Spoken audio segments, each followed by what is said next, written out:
behalf of NCC, I welcome Dr. Adi Pandian, good friend of mine and Tamil orator. I speak in Tamil because it is Tamil forum. ஐயா ஆதி பாண்டியன் அவர்களை இந்த நிகழ்ச்சிக்கு தேசிய மாணவர் படை சார்பாக வருக வருக என வரவேற்கிறேன். எனது முதல் தமிழ் உரை இன்றுதான் இந்த I am speaking in forum. I am seriously interested in such kind of activity since when I was doing my course, we have invited Salman Papaya for a function and we had a debate like this. So then onwards I am much interested in conducting and also involving in such activities. So I am here welcoming Dr. Adi Pandian for this function. And as part of NCC Day, we are conducting this program. So welcome Dr. Adi Pandian. So thanks for accepting our invitation. Thank you.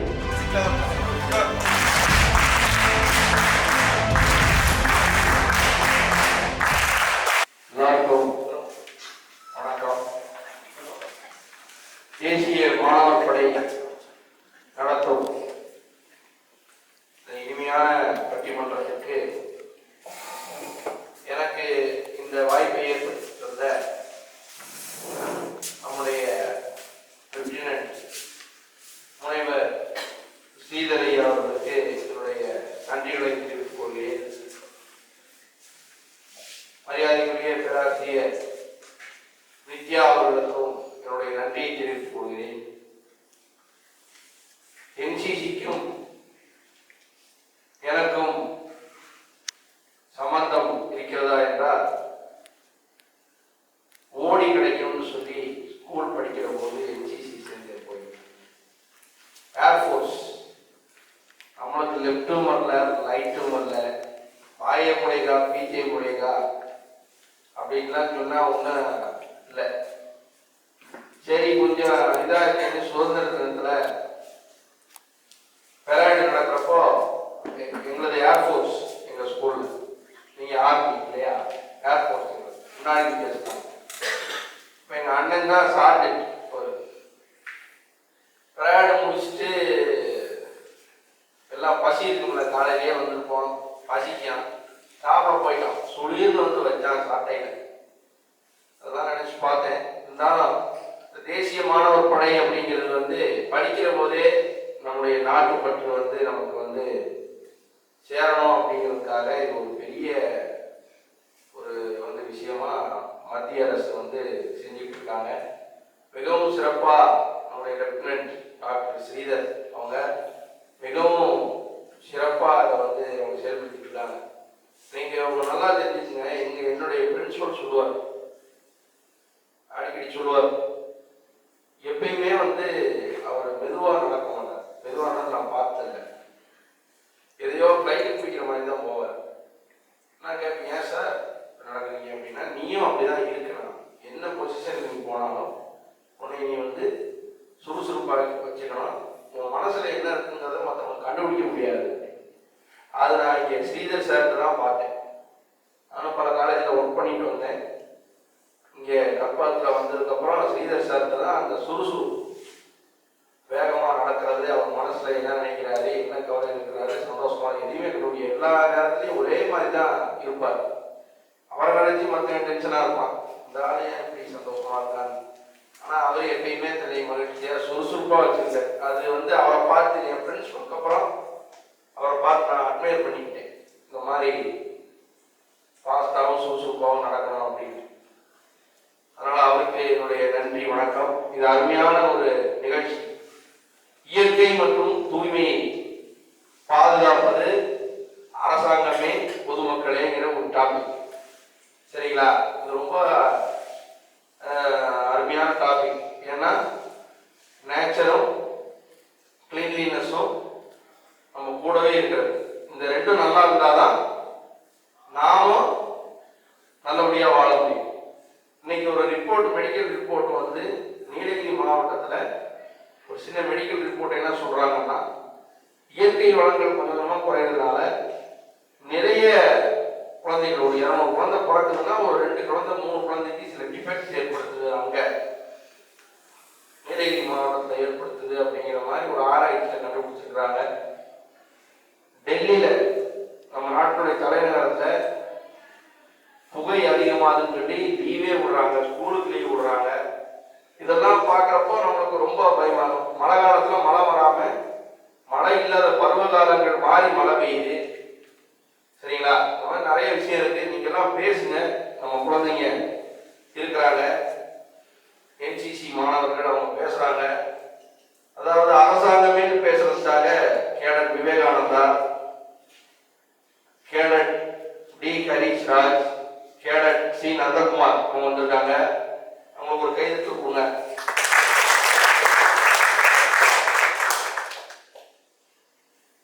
இப்போ அவங்க உட்கார்ந்துருக்கிற ஸ்டைலையும் நான் உட்கார்ந்துருக்கிற ஸ்டைலையும் பார்த்தா என்கொயரிக்கு வந்த கைதிக்குமே ஜாஸ்தி. அவங்க பிறப்பா இருக்காங்க, சிரிக்க கூட மாட்டேங்கிறாங்க. அது பர்மிஷன் வாங்குமா சிரிக்கிறதுக்கு? ஒரு பட்டிமன்றம் ஒரு ஊர்ல போய் போட்டோம். ஊருக்கு மாரியம்மன் கோயில் திருவிழாக்கு நிறைய திருவிழாக்கள்லாம் ஊருக்குள்ள போய் பட்டிமன்றம் போவோம். நிறைய ஜோக் சொல்லிட்டே இருக்கேன், யாருமே சிரிக்கல. ஆர்கனைசர் ஊர் பெரியவர்கிட்ட சொன்னேன், சார் என்ன சார் இப்படி பேசுறோம், ஒரு ரசனையே இல்லை இந்த ஊர் மக்களுக்கு. நான் தான் சொல்லியிருக்கேன் சார், ஐயா பேசுறப்போ மரியாதை இல்லாமல் சிரிக்கக்கூடாதுன்னு. அதனாலதான் எல்லாரும் பாவி சிரிக்க கூடாதுன்னு ஒரு கண்டிஷன் போட்டிருக்கு. அது மாதிரி எந்த கண்டிஷன் போட்டிருக்காங்களா? ஒண்ணும் இல்லையா? சரி, அவங்க அரசாங்கம் பாதுகாப்பது கடமை சொல்லி பேசிருக்காங்க. இல்ல இல்ல பொதுமக்கள் தான் அப்படின்னு பேசுறதுக்காக 3 பேர், கேடட் தேவஸ்ரீ,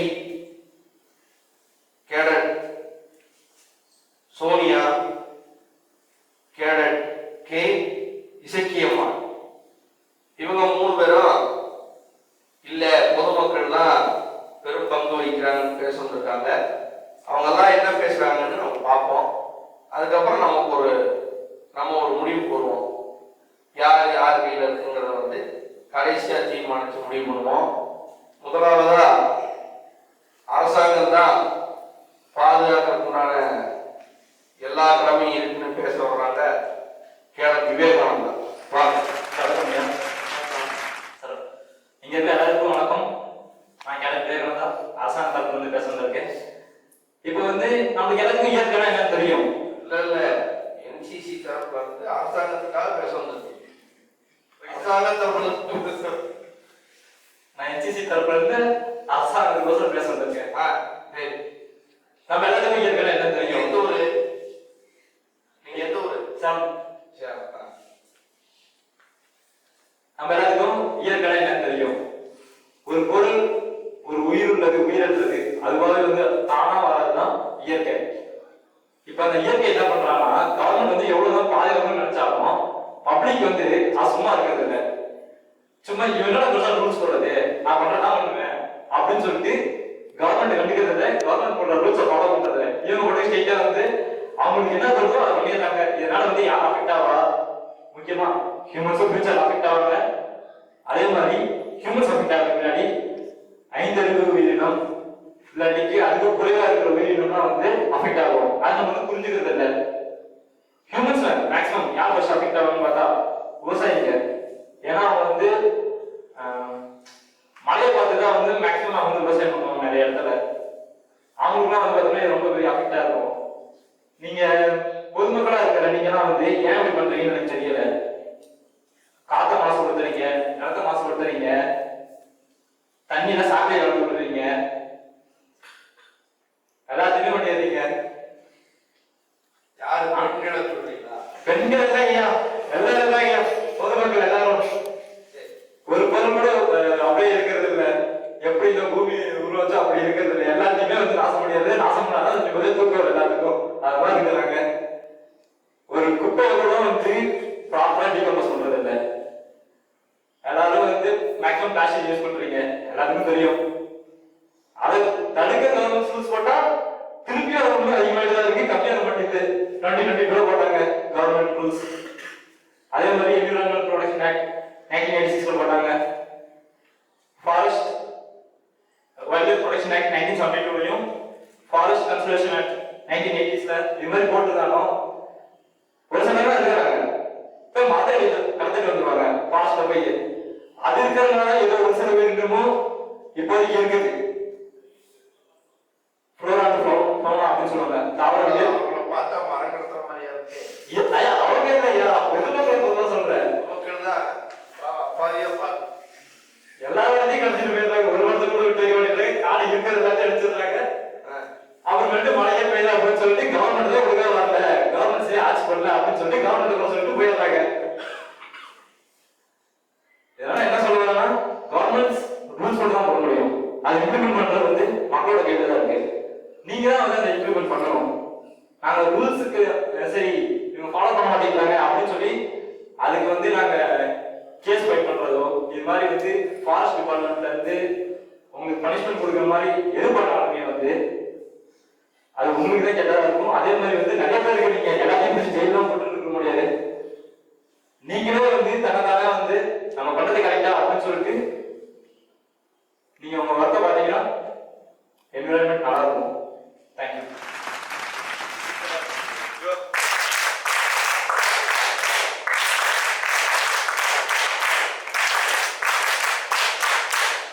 இவர் தம்பி விவேகானந்தா நல்லா பேசிக்கிறாரு, கருத்தெல்லாம் சொன்னாரு. நாங்க சட்டம் தான் போட முடியும், நீங்க தான் அதை கடைபிடிச்சு நடக்கலாம், இல்ல கேஸா போட்டுட்டு தான் என்ன செய்யறது அப்படின்னு ரொம்ப ஆதரமா பேசிக்கிறாரு.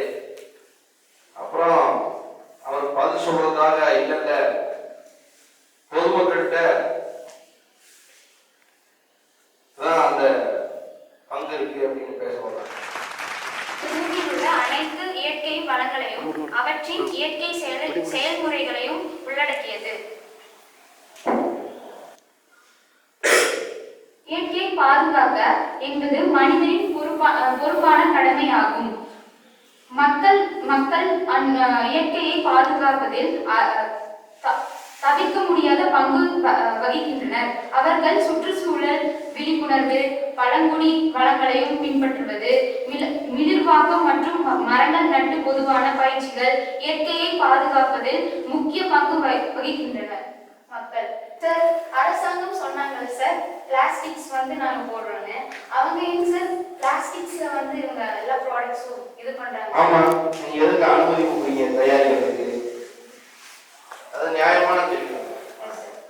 அவங்க ஃபர்ஸ்ட் பிளாஸ்டிக்க விட்டுட்டு வேற ஏதோ பொருளை வந்து ப்ராடக்ட்ஸ் எல்லாம் மேக் பண்ண சொல்லுங்க. அதான் இப்போ 2020 சொல்லியிருக்காங்கன்னு சொன்னாரு. மஞ்சள் பையா சொன்னாரு. சரி சரி, அரசாங்கம் தான் பாதுகாக்கிறதுல அதிக பங்கு வகிக்குதுன்னு பேச வர்றாங்க. நம்முடைய பழங்காலத்து பொருட்கள் எல்லாமே நாங்கள் சேகரிச்சுட்டு இருக்கோம் அப்படின்னு சொல்லி, ஆனால் அது வந்துட்டு அரசாங்கம் சேகரிச்சுட்டு இருக்கு. மக்கள் வந்துட்டு அதை எடுத்து புதையல் இருக்கு அப்படின்னு சொன்னாங்க, அதை எடுத்து காசாக்கிறாங்க. அதை எடுத்து ஏதாவது வழியில் நகை அந்த மாதிரி வந்துட்டு பண்ணிடுறாங்க. மாசு வந்துட்டு காற்று மாசுபடக்கூடாது அப்படின்னு சொல்றதுக்காக அரசாங்கம் வந்துட்டு நிறைய தடை செஞ்சிருக்கு. அதை வந்துட்டு மக்கள் யாருமே வந்துட்டு அவ்வளவா மதிக்க மாட்டிருக்காங்க. அது மதிச்சாக்க மக்களும் நல்லா இருக்கும், அரசாங்கமும் நல்லா இருக்கும். அடுத்து பொதுமக்கள் தான் இயற்கை தூய்மையை பாதுகாக்கிறாங்கன்னு சொல்லி வர்றாங்க. அனைவருக்கும் என் முதற்க வணக்கத்தை தெரிவித்துக் கொள்கிறேன். நான் இங்கே பேச வந்த தலைப்பு இயற்கையின் பாதுகாப்பு மக்களால் மட்டுமே வந்து பாதுகாக்கின்றது என்று. விவேகானந்தா அவர்கள் சொல்கிறார்கள், அரசாங்கம் மட்டுமே அரசாங்கம் தான் வந்துட்டு இயற்கையை வந்து பாதுகாக்குது, மக்கள் வந்துட்டு எல்லாத்தையும் வந்துட்டு டேமேஜ் பண்ணிட்டு இருக்காங்க அப்படின்னு சொல்றாங்க. ஆனா அப்படி கிடையாது. என்னதான் வந்துட்டு அரசாங்கம் ஆரம்பிச்சாலும் அதை செயல்படுத்துறது வந்துட்டு மக்களால தான் முடியும்.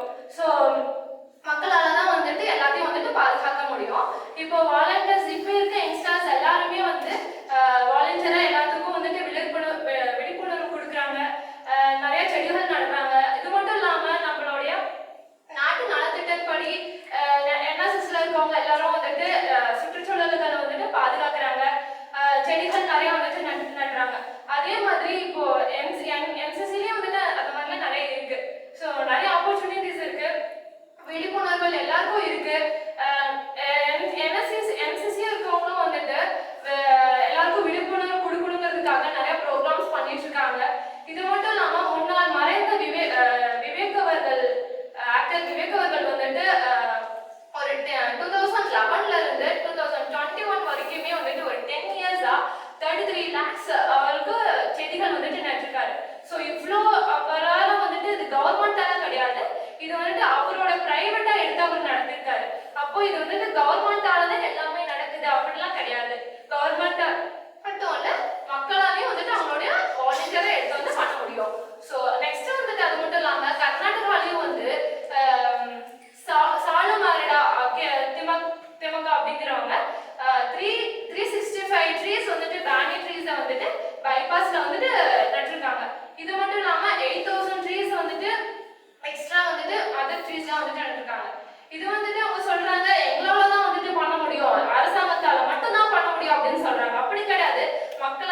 இதுக்காக தான் நினைக்கணும்னா ரோடு போடுறோம் பார்த்தெல்லாம் வைக்கணும்.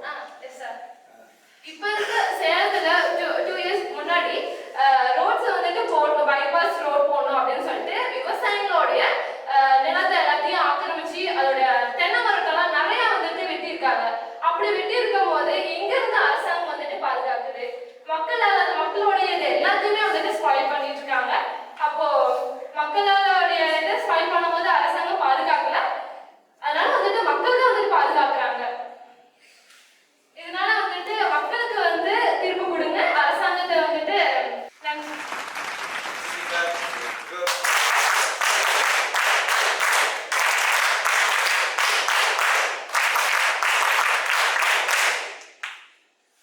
காங்கிரஸ் நாடாளுமன்ற கூட்டத்தில் சோனியா காந்தியை போல அச்சென்ற தீர்ப்பை எங்களுக்கு தான் கொடுக்க வேண்டும் என்று சொல்லியிருக்காரு. யோசிப்போம்.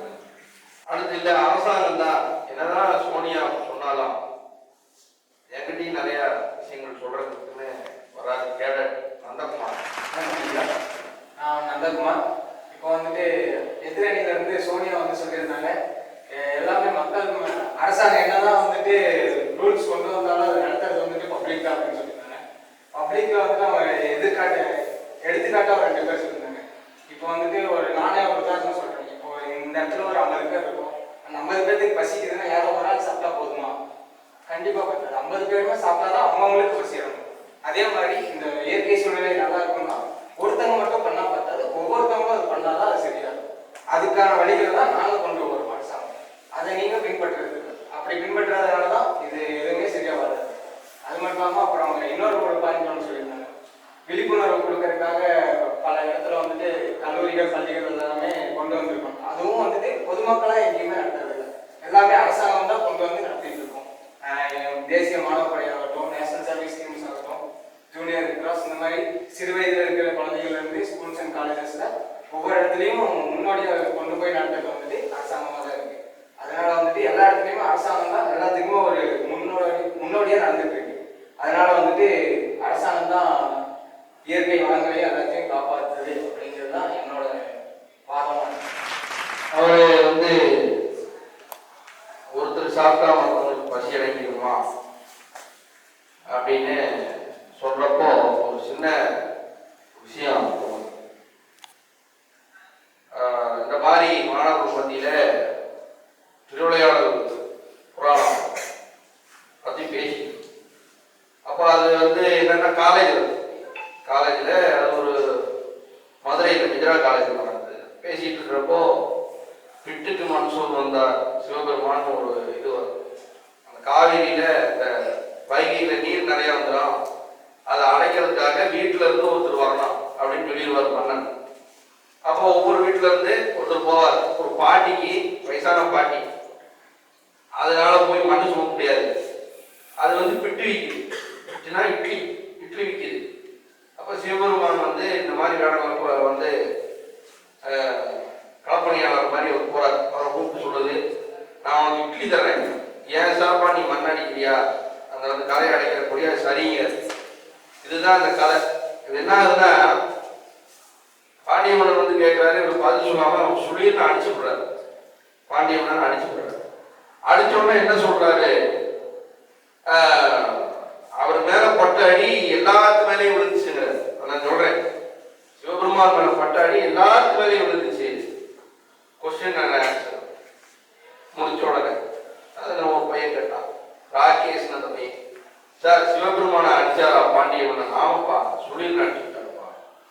அவரை அடிச்சது எல்லாத்து மேலேயும் விழுந்துச்சு. ஆமாப்பா, எல்லாத்து மேலேயும் விழுந்துச்சு. அவர் இட்லி சாப்பிட்டாருப்பா சார், அப்ப எல்லாத்துக்கும் பசி அடைஞ்சார். அது சிலபஸ்.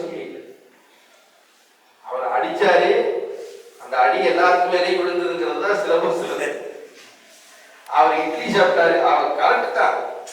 அடிச்ச அடி எல்லாத்துக்கு மேலேயும் விழுந்தப்போ இட்லி சாப்பிட்டா எல்லாத்துக்கும் பசியா இருக்குல்ல, அது மாதிரி நம்ம நந்தகுமார் சொல்ற போது ஞாபகம் வந்து அடுத்து வர்றாங்க கேடட் இசக்கியம்மாள். வாங்க, உங்க பேர்ல ஒரு கலெக்டர் இருக்கிறாங்க.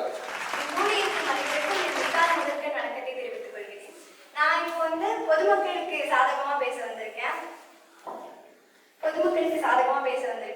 முதல்ல வந்து விவேகானந்தன் அவங்க சொல்லியிருக்காங்க, இந்த மாதிரி அரசாங்க ரூல்ஸை மக்கள் தான் பின்பற்றணும் அப்படி சொல்லியிருக்காங்க. ஆனா மக்களுக்கு அது தெளிவான முறையில வந்து சேருதா அப்படின்னு கேட்டோம்னா கிடையாது. ஏன்னா ஒரு வாரத்துல தெரியக்கூடிய நியூஸ் ஒரு மாசம் கழிச்சுதான் அவங்களுக்கே தெரியுது. அதுக்குள்ள அந்த வெள்ளமோ இல்லை ஏதோ ஒரு அபாயம் சீக்கிரமா அவங்களுக்கு வந்துடுது.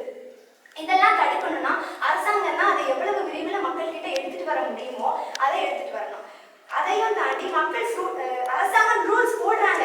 ஆனா அந்த ரூல்ஸை போடுறதுக்கு காரணமே மக்கள் தான். ஏன்னா மக்கள் தான் இப்ப அவங்கவுங்க ஊர்ல நடக்கக்கூடிய இப்போ ஏதோ தூர் வரணும் இந்த மாதிரி எல்லாம் விஷயத்துக்கு மனு கொடுக்கறதே மக்கள் தான். மக்கள் கொடுக்குற மனு வச்சுதான் இந்த மாதிரியான பிரச்சனை எல்லாம் இருக்கு அப்படின்னு தெரிஞ்சுக்கிட்டு அதுக்கப்புறமா தான் அரசாங்கம் வந்து ரூல்ஸை போடுறாங்க. மக்கள் ஒன்றும் வந்து எல்லாத்தையும் சேதெல்லாம் படுத்தணும்னு நினைக்கல. இப்ப கிராமப்புறத்துலாம் வந்து பாத்தீங்கன்னா படிக்காத பாம்பர மக்கள் கூட அவங்க எல்லாம் எல்லாரும் இப்ப பிளாஸ்டிக் எல்லாம் பயன்படுத்தாதீங்க அப்படின்னு சொல்றாங்க. ஒரு டீ கடையில போயிட்டு டீ வாங்க போனா கூட பிளாஸ்டிக்ல கொடுங்க அப்படின்னு கேட்கறவங்ககிட்டயும் இல்லம்மா ஒரு சோம்பு தூக்கிட்டு வாங்க, இல்லைன்னா இந்த மாதிரி தூக்குச்சட்டி எடுத்துட்டு வாங்க, அதுல வாங்கினான்னா நம்ம இயற்கைக்கும் நல்லது உங்க உடம்புக்கும் நல்லது அப்படின்னு சொல்றாங்க. ஆக மக்களும் வந்து இயற்கையை பாதிக்காத அளவுக்கு அவங்க வேலையெல்லாம் செஞ்சுட்டு தான் இருக்காங்க. அதையும் தாண்டி எல்லாரும் வந்து விழிப்புணர்வு ஏற்படுத்திட்டு தான் இருக்காங்க. கிராமப்புறங்கள்லயும் சரி எல்லா இடத்துலயும் இளைஞர்கள்லாம் சேர்ந்து அரசாங்கம் சொல்லாமலும் இன்னும் வந்து அரசாங்கத்தை சேராத சில நான் கவர்மெண்டல் ஆர்கனைசேஷன்லாம் சேர்ந்தும் அதை வந்து சொல்றாங்க. ஸோ அவங்க எல்லாருமே பொதுமக்களாக தான் இருந்து இந்த மாதிரி மக்களுக்கு விழிப்புணர்வையும் ஏற்படுத்திட்டு வராங்க.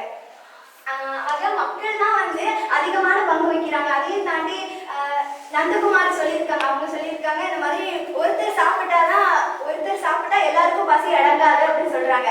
அதையும் மக்கள் செஞ்சுட்டு தான் இருக்காங்க. ஒவ்வொருத்தங்களும் அவங்கவுங்க வீட்டை அவங்க சுத்தமா வச்சு வீட்டுக்கு ஒரு மரமாவது நட்டு வைக்கிறாங்க. எல்லாரும் ஒருத்தர் வந்து வீட்டுக்கு மரம் வச்சா அதை பார்த்து இன்னும் 4 பேர் வச்சு கிட்டத்தட்ட மாவட்டம் மாநிலம் அப்படின்ட்டு எல்லா பக்கமுமே மரங்கள் அப்புறம் சுற்றுச்சூழல்லாம் பாதுகாப்பா வைக்கப்படுது. ஆக மக்கள் வந்து அவங்களோட வேலையை வந்து சரியாதான் பண்ணிட்டு இருக்காங்க. அரசாங்கம் வந்து அதுக்கான நிதியமும் கொடுத்து அதை வந்து நேரடியா எந்த மூலமா மக்களுக்கு எவ்வளவு சீக்கிரமா கொண்டு சேர்க்க முடியுமோ அதை நீங்க கொண்டு சேர்த்தாதான் மக்களால சீக்கிரமா அவங்களோட முடிவுகள் எல்லாம் எடுத்து நடத்த முடியும். அதனால மக்களும் இதுக்கான உழைக்கிறாங்க, மக்களும் வந்து இயற்கையை பாதுகாக்கிறாங்க அப்படின்னு சொல்றேன்.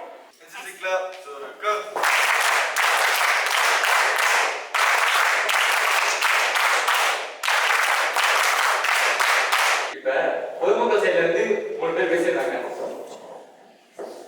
ஃபர்ஸ்ட் அவன் சொல்லியிருந்தாங்க பிளாஸ்டிக் இல்லாம எல்லாமே பண்ணிட முடியாது. நீங்க வீட்டுல இருந்து ஒரு பொருள் வாங்க போனா எது யூஸ் பண்றீங்க சொல்லுங்க. நீங்களா மாறிட்டீங்களா? நீங்க சொல்லுங்க. எல்லா பொருளும் மஞ்சள் கடையில தான் வாங்கிட்டு வரலாம் அப்படின்னு நீங்க சொல்லுங்க. கறி வாங்க போனீங்க மஞ்சள் கடையில வாங்கி வரீங்க சொல்றாங்க மக்கள். மஞ்சள் கடை இல்லை அப்படின்றாங்க.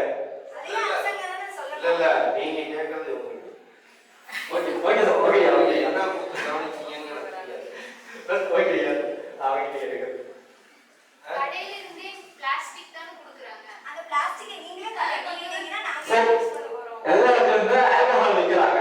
எல்லாரும் ஆல்கஹால் யூஸ் பண்றாங்களா? அதே மாதிரிதான் ஏன் வந்து எல்லாரும் வந்து பார்த்தீங்கன்னா பிளாஸ்டிக் யூஸ் பண்றீங்க? யூஸ் பண்ணாதீங்க. உங்களுக்கு வேணும்னா நீங்க தான் மாறணும். நீங்க தான் அந்த ப்ராடக்ட் சரி அது எப்படி இது வந்து எல்லாமே வேற வேணும் தெரியுது. அதே மாதிரி செகண்டரி கேள்வி அவன் சொல்லியிருந்தாங்க. நான் வந்து பார்த்தோம்னா நீ காலையில வந்து எதுல வந்தீங்க சொல்லுங்க. உங்க கேண்டீன்ல வந்து பார்த்தோம்னா சாப்பிட்டீங்கன்னா மேக்ஸிமம் கேண்டீன்ல சாப்பிட்டாதான் குப்பை அப்படியே போட்டு போயிடுவாங்க. வரப்ப நிறைய போட்டு கவர்மெண்ட் பஸ்ல கவர்மெண்ட் யூஸ் பண்ற பப்ளிக் யூஸ் பண்ற இதுல வந்து எது வரதில்லை கேப்ஸ் அந்த மாதிரி எதுலையும் அவங்களே வந்து நான் பைக்ல வரேன் அப்படின்னு அப்ப வந்து பொல்யூஷன் அதிகமாகும். ஆனா நீங்க என்ன சொல்றீங்க நானா வந்து இயற்கையை மாசுபடுத்துறது இல்லை அப்படின்னு சொல்றீங்க. எல்லாரும் தான் நீங்க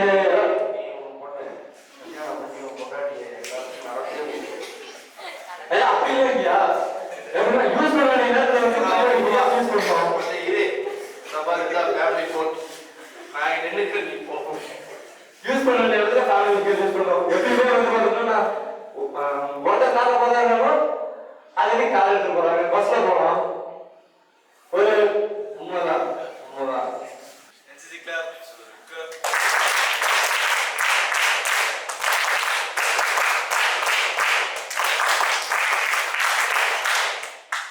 அரசாங்கம் அப்படின்னு வந்தால் இறைவன் ரொம்ப மன்னிக்கிற குணம் நிறைய இருக்கும். ஏன்னா தப்பு பண்ற எத்தனை பேர் தப்பு பண்ணாலும் அவங்க மன்னிப்பாருன்னு சொல்லுவாங்க. அரசாங்கம்னு எடுத்துக்கிட்டாலே அவங்களை ஏன் நிறைய பேர் திட்டுறாங்க வையாங்க அரசாங்கம் திட்டுறாங்கன்னா அவங்களுக்கு பொறுப்பு நிறைய. சரியா? ஒரு டிரைவர் வந்து ஒரு 50 மாணவர்களை வச்சுக்கிட்டு பஸ்ல ஓட்டிட்டு போறாரு ஒரு டிரைவர். ஏதாவது ஒரு சின்ன இடத்துல விபத்து ஏற்படுது அப்படின்னா அந்த பொதுமக்கள் வந்து அந்த டிரைவரை எப்படி திட்டுறாங்க? ஏன்னா அவருக்கு அந்த பொறுப்பு இருக்கு. அந்த 50 பேருடைய உயிர் அவர் கையில் இருக்கு. இந்த மாதிரி அரசாங்கத்துக்கு ஏன் என்னன்னாலும் மக்கள் திட்டுறாங்க அப்படின்னா அரசாங்கத்திற்கு அந்த பொறுப்பு இருக்கு. மக்களை காப்பதற்கும் இயற்கையை காப்பதற்கும் தூய்மையை காப்பதற்கும் உண்டான பொறுப்பு அரசாங்கத்துக்கு ரொம்ப இருக்கு. நிறைய இடங்கள்ல தடை போடுறாங்க. ஒரு பெண் கலெக்டர் வந்துதான் நீலகிரியில நிறைய கட்டுப்பாடுகளை கொண்டு வந்து இன்னைக்கு ஓரளவுக்கு அந்த நீலகிரியில சில மரங்கள்லாம் காப்பாற்றப்பட்டிருக்குன்னா அவங்களால. அரசாங்கம் அப்படின்னு நம்ம எடுத்துக்கிட்டோம் அப்படின்னா நிறைய திட்டங்கள் அவங்ககிட்ட இருக்கு. இந்த இயற்கை சார்ந்த திட்டங்கள், தூய்மைக்காக எத்தனையோ பண்றாங்க. இது அத்தனையும் எங்க கொண்டு வர்றாங்க அப்படின்னா பொதுமக்களாகிய நம்ம கிட்ட அவங்க கொண்டு வர்றாங்க. அரசாங்கம் கொண்டு வந்து அதை காட்டுறாங்க. சில இடங்கள்ல நீங்க ஹெல்மெட் போடுன்னு அரசாங்கம் சொல்லுது. ஏன் இவன் ஹெல்மெட் போட மாட்டீங்கன்னா வண்டி எடுக்கிறப்போ நாம விழக மாட்டோம், நமக்கு விழுந்தா மண்டை உடையாது. அரசாங்கம் சொல்றது பக்கத்து வீட்டுக்காரனுக்கு தான். இதே 1000 ரூபாய் கொடுக்குறாங்கன்னா முதலா போயிட்டான் திட்டுவான் பயங்கரமா. கவர்மெண்ட் மக்களை காலையில் பார்த்தா முதல்ல டோக்கன் வரும்னு அவன் தான் இருப்பான். அப்போ அரசாங்கம் சொல்லுது பொதுமக்களுக்கு ஹெல்மெட் போட்டு போங்கன்னு. எத்தனை பேர் அதை வந்து கடைபிடிக்கிறோம் அப்படின்னா அவங்க உயிர் வந்து ரொம்ப மதிப்பான ஒரு விஷயம். இன்னொன்னு, இங்கே எச்சில் துப்பாதேன்னு ஒரு போர்டு வைக்கிறாங்க இல்லையா? நம்ம ஆளுக்கு அப்பதான் எச்சி வரும். அதை பார்த்தோம். இங்க எச்சில் துப்பாதேன்னு போர்டு வச்சு படிச்சோம்னா எச்சி வரும். அந்த போர்டே துப்பிட்டு போவாங்க. என்ன குப்பை தொட்டி இருக்கு, குப்பை தொட்டி இருக்கும் பாத்துப்பீங்க. கஷ்டப்பட்டு குப்பை தொட்டி வரைக்கும் வருவான், வந்துட்டு கவரை கீழே விட்டு குப்பை தொட்டியில எட்டி போடாம பக்கம் வரைக்கும் வந்து இப்படி வீசி விட்டு போயிடுவாங்க பொதுமக்கள். சரியா? அரசாங்கம் சொல்லத்தான் செய்யுது. நீங்க இந்த இயற்கை பேரிடர் கொரோனா சமயத்துல இந்த அரசாங்கம் மட்டும் சிறந்த முறையில செயல்படலைன்னா எத்தனை உயிர்களை போயிருக்கு தெரியுமா? தூய்மை பணியாளர் அரசாங்கத்துல வேலை செய்யறாங்க இல்லையா? நிறைய பேருக்கு என்ன ஒரு நினைப்பு இருக்குன்னா, நாமெல்லாம் குப்பை போடுறதுக்கு தான் பிறந்திருக்கிறோம், அவங்க எல்லாம் குப்பை ஆடுறதுக்கு பிறந்திருக்காங்க அப்படின்னு ஒரு நினைப்பு நிறைய பேருக்கு இருக்கு. ஒரு பெட்டி கடைக்கு போறோம், ஒரு சென்டர் பிரஷ் பவுல்காம் வாங்குறீங்க, இல்லை ஒரு ரோஜா பாக்கு வாங்குறீங்க. அதை கிழிச்சு என்ன பண்றோம்னா அவன் ஒரு டப்பா வச்சிருப்போம், அதை வைக்கணும், அதுல போட மாட்டோம், கீழே தான் போடுவான். அப்ப அரசாங்கம் வந்து எத்தனையோ விஷயங்களை சொல்லி மரம் நடுதுன்னு சொல்லி எத்தனையோ சொல்லுது.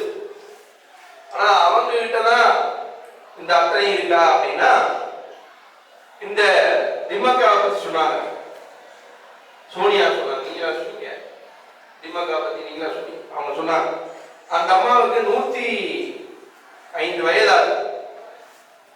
கணவன் மனைவியா சேர்ந்து நிறைய மரங்களை நட்டு அரசாங்கம் வந்து அவங்களை கௌரவிச்சிருக்காங்க. மரம் நடுறது, வீட்டிற்கு ஒரு மரம் நட்டு நான் காப்பாற்றுவோம்னு இசைக்கியம்மாள் வந்து சொன்னாங்க. எங்க ஆரம்பிக்கிறது? பூனைக்கு யார் மணி கட்டுறது அப்படின்னு பார்த்தா ஆரம்பிக்கிறது தான் ரொம்ப கஷ்டம். ஓடி விளையாடு பாப்பா, ஓய்ந்திருக்கலாது பாப்பா, சாதிகள் இல்லையடி பாப்பா அப்படின்னு பாரதியார் ஏன் குழந்தைகளை பார்த்து பாடினார். இவங்க எல்லாம் பெருசாயிட்டாங்க, திருந்த மாட்டாங்க, அவங்க கிட்ட போய் சொன்னா கேட்க மாட்டாங்க, அதெல்லாம் போற கேஸ். நீங்க வளர்ந்து வர்றீங்க, நீங்க நல்லபடியா வாங்க. இதுக்கு முந்தின ஜெனரேஷன் குப்பையை போட்டு இயற்கையெல்லாம் அழிஞ்சு நிறைய பண்ணிட்டாங்க. நீங்க வளர்ந்து வர்றீங்க, நீங்க இயற்கையை காப்பாத்துங்க அப்படிங்கிறதுக்காக தான் இந்த மாதிரி நிகழ்ச்சி எல்லாம் வந்து நடத்துறோம்.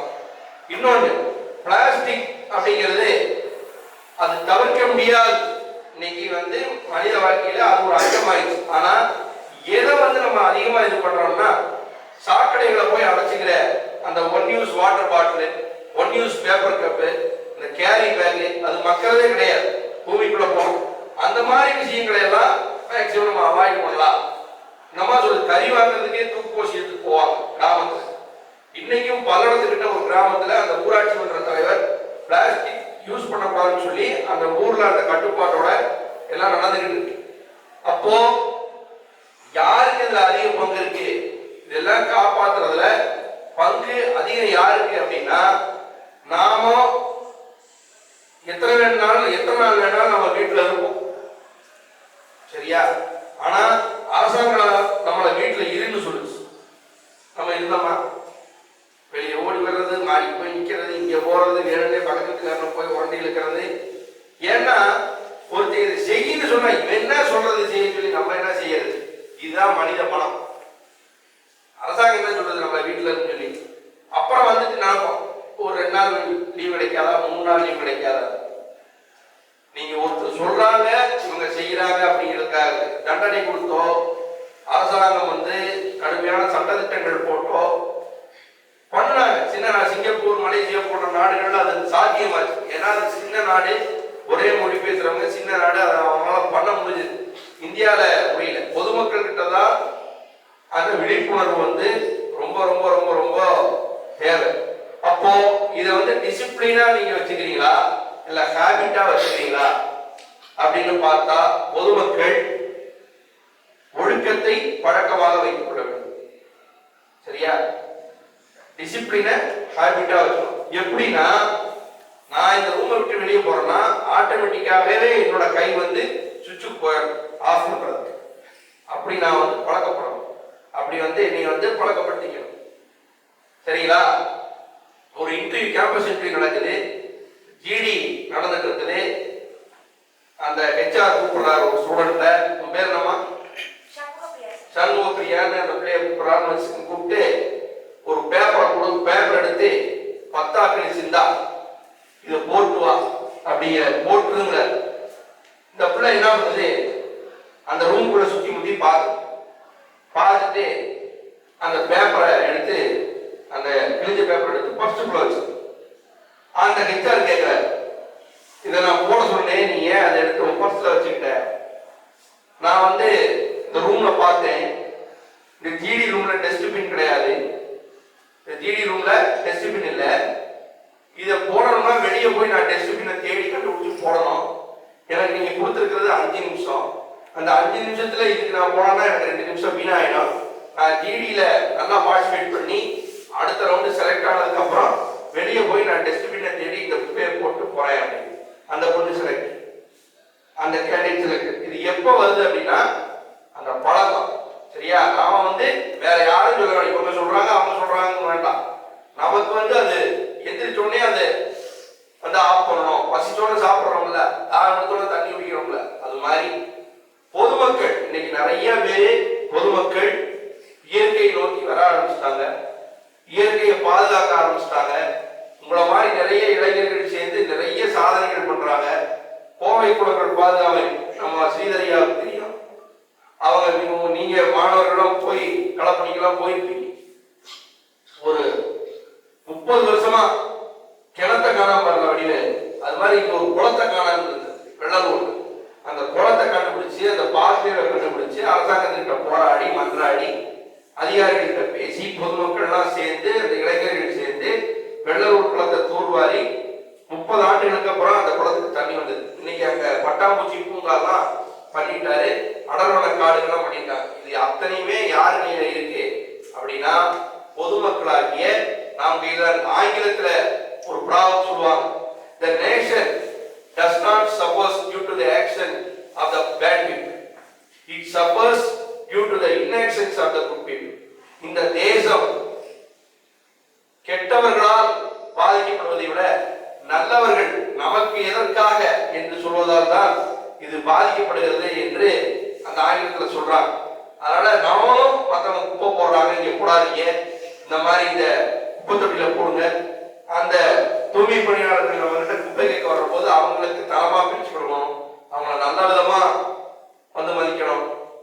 அந்த தாழ்வு மனப்பாறை பார்க்கக்கூடாது. ஆனா இது எல்லாத்தையும் இந்த கொரோனா மாத்திச்சு.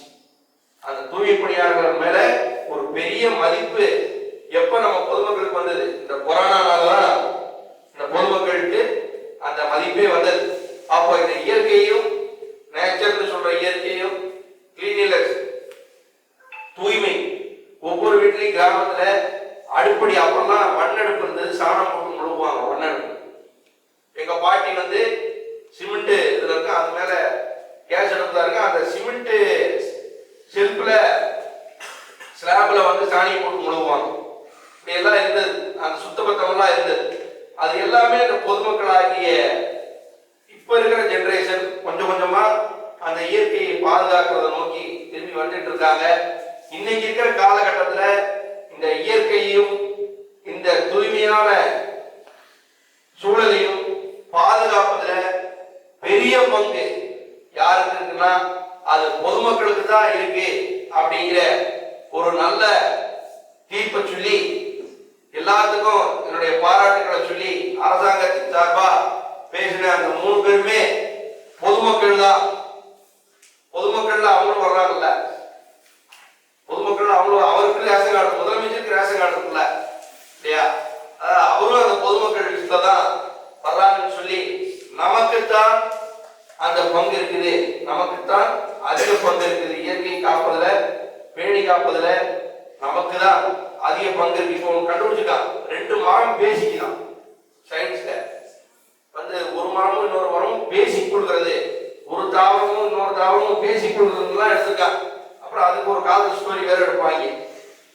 சரியா, இது மாதிரி நம்ம கையில தான் அது இருக்கு அப்படிங்கிற ஒரு நல்ல தீர்ப்பை சொல்லி பொதுமக்களாகிய நாம் நினைத்தால் மாற்றம் உறுதி. இயற்கை வளங்களையும் இயற்கையையும் நாட்டையும் நாம் தூய்மையாகவும் வளமாகவும் வைத்திருப்போம் என்று சொல்லி இந்த நல்ல வாய்ப்பை வழங்கிய முனைவர் ஸ்ரீதர் அவர்களுக்கும் நித்யா அவர்களுக்கும் ஏனைய என்சிசி மாணவ கண்மணிகளுக்கும் அருமையாக படம் பிடித்துக் கொண்டிருக்கின்ற நம்முடைய மதன் அவர்களுக்கும் என்னுடைய நன்றியை சொல்லி விடைபெறுகிறேன். நன்றி, வணக்கம்.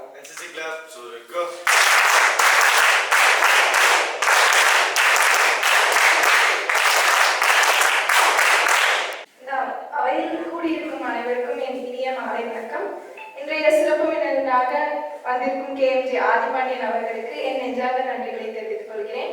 இந்த நிகழ்ச்சியை ஏற்பாடு செய்ய வாய்ப்பளித்த கற்பகம் கல்வி நிர்வாகத்திற்கு என் நன்றியை தெரிவித்துக் கொள்கிறேன். ஸ்வச் பாரத் அபியான் திட்டத்தினை வலியுறுத்தும் விதத்தில் இந்த பட்டிமன்றத்தின் தலைப்பை அமைத்திருக்கிறோம். இதில் பங்கேற்ற அனைத்து NCC மாணவர்களுக்கும், இந்த பட்டிமன்றத்தை கண்டு ரசித்த அனைவருக்கும் எனது நன்றிகள். இந்த நிகழ்ச்சிக்கு ஒத்துழைப்பு கொடுத்த அனைவருக்கும் என் நெஞ்சார்ந்த நன்றியை தெரிவித்துக் கொள்கிறேன். நன்றி.